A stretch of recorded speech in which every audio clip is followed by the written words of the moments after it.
جو میڈیا انتہا پسند ہے، انہیں یہ اب قبول ہی نہیں ہو رہی کہ پاکستان کے ہاتھوں جو ان کی شکست ہوئی ہے اسے تسلیم کریں اور آگے کوئی بہتری کا راستہ نکالیں۔ لیکن بہرحال دوسری طرف نریندر مودی کی حکومت کی خاموشی ثابت کرتی ہے کہ وہ فوج کی توہین میں شریک ہے اور فوجی حملے ہو رہے ہیں اور مودی سرکار تماشائی بنی سب کچھ دیکھ رہی ہے۔ فوجی ادارے مودی کی غلامی کے لیے نہیں ہیں، قوم کے تحفظ کے لیے ہیں۔ یہ بہرحال ان کی اندرونی جنگ ہے۔ مودی کی ضد اور غرور نے بھارت کی سفارتی و عسکری محاذ پر تنہا کر دیا ہے۔ دنیا بھارت پر انگلیاں اٹھا رہا ہے۔ پاکستانی فوج نے پیشہ ورانہ مہارت سے بھارت اور بھارتی فوج کے جنگی غرور کو خاک میں ملا دیا، جو اب بھارت کو ہضم نہیں ہو رہا۔ دوسری جانب ناظرین آپ کو بتاتے چلیں کہ آج 20 مئی کو چین کے دارالحکومت بیجنگ میں پاکستان اور افغانستان اور چین کے درمیان مذاکرات ہوئے ہیں۔ اس سے قبل پاک بھارت کشیدگی کے دوران ان تینوں ممالک کے درمیان 11 مئی کو مذاکرات ہوئے تھے، جس میں افغانستان کو چین کے اقتصادی راہداری کے منصوبے بیلٹ اینڈ روڈ کا حصہ بنانے کی بات کی گئی تھی۔ اب اس میں مزید پیش رفت ہوئی ہے اور ایسا لگتا ہے کہ بھارت جو پہلے اب اس کے ساتھ صرف دنیا میں ایک اسرائیل رہ گیا ہے۔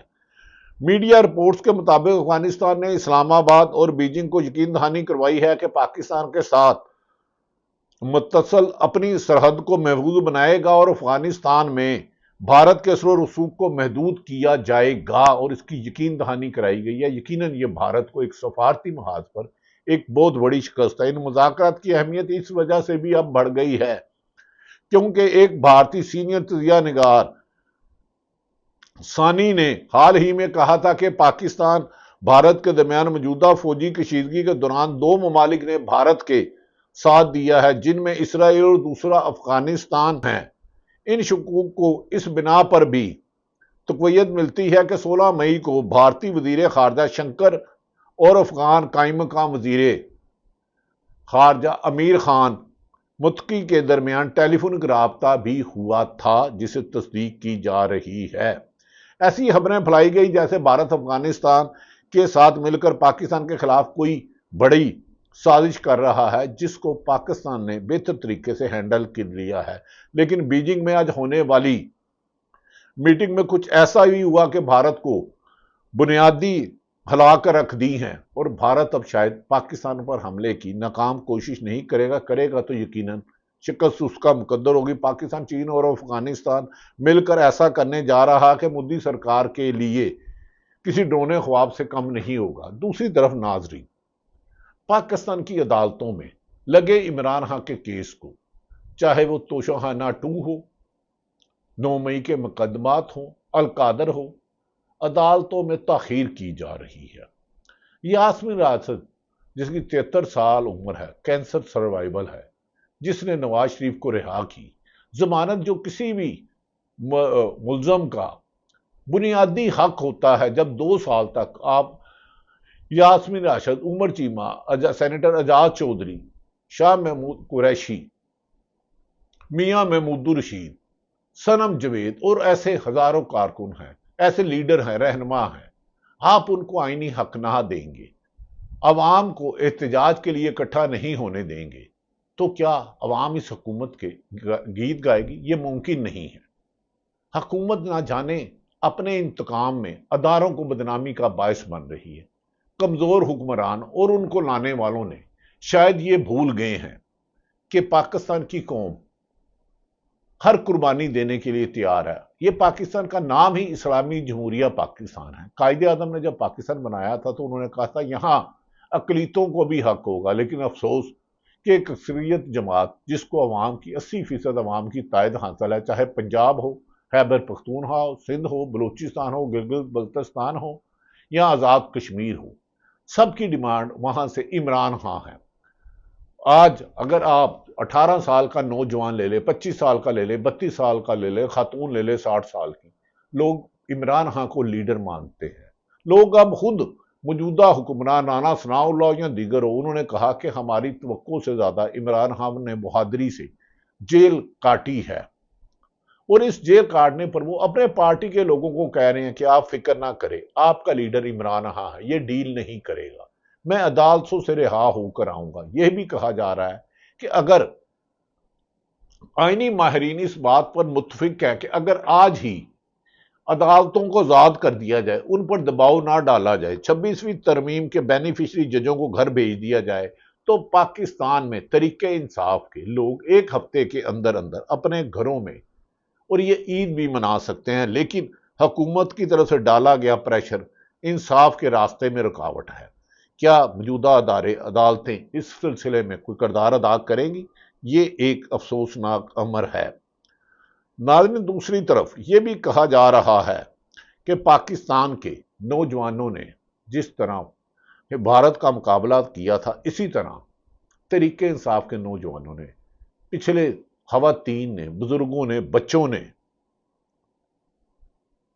ہر شخص نے حکومت کی فسادیت کا، جبر کا مقابلہ کیا۔ اس میں گرفتاریوں سے لے کے جبری لاپتہ، کاروبار کی تباہی، نقصان اور جسمانی اذیت شامل ہے۔ اسی سلسلے میں سلمان اکرم راجہ نے عمران خان کا پیغام دیا کہ ہماری مزاحمت تاریخ میں یاد رکھی جائے گی۔ ہم آج عدالت میں موجود ہیں، ہم سب آئینی عمل کا حصہ ہیں۔ اس آئینی عمل کا نتیجہ کچھ بھی ہو، لیکن آئین اور قانون کی پاسداری کے لیے مزاحمت جاری رہے گی۔ اور عمران خان نے جیل میں پیغام دیا ہے کہ آپ تحریک کی تیاری کریں۔ عید کے بعد ان حکمرانوں کو جیسے ہی پاکستان میں جنگ کے بارڈر سجیں گے تو پاکستان کے چاروں صوبوں گلگت بلتستانیہ اور آزاد کشمیر میں طریقہ انصاف موومنٹ چلانے کا ارادہ رکھ رہی ہے۔ اور جس سلسلے میں ان کے اپنے جو میر جعفر ہیں، عمران خان نے کہا یہ مجھے سب پر نظر ہے، ان میں سے کسی کو بھی سپیئر نہیں کیا جائے گا۔